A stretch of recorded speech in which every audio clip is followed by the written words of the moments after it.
মোহতারাম হাজিরিন, আজকে সারা পৃথিবীর 57টা মুসলিম কান্ট্রি জুড়ে মুসলিম কান্ট্রির এই সরকার প্রধানরা জুড়ে আজকে সারা পৃথিবী থেকে 57 রাষ্ট্র থেকে মুসলিম মুজাহিদ বাহিনী ইসরায়েলকে ধ্বংস করার জন্য প্রেরণ করতে আল্লাহর নামে শপথ খেয়ে বলতে পারি, এই ইসরায়েল পৃথিবীর মানচিত্র থেকে 1 ঘন্টার মধ্যে মুছে ফেলা সম্ভব হতো।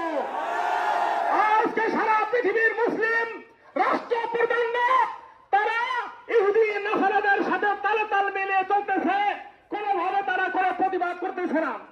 আজকে আমরা দুঃখের সাথে বলতে হয়, মুসলিম রাষ্ট্রে বসবাস করে মুসলমান হয়, ইসরায়েলি পণ্য আমরা সংগ্রহ করে ক্রয় করে ইসরায়েল বাহিনীদেরকে আমরা আর্থিকভাবে তাদেরকে আমরা সাহায্য করি, আর ফিলিস্তিনের বিরুদ্ধে আমরা করি।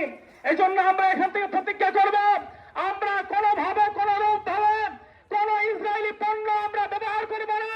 সর্বপ্রকার ইসরায়েলি পণ্যকে আমরা বয়কট করবো ইনশাআল্লাহ। আল্লাহ আমাদের সকলকে তৌফিক দান করে।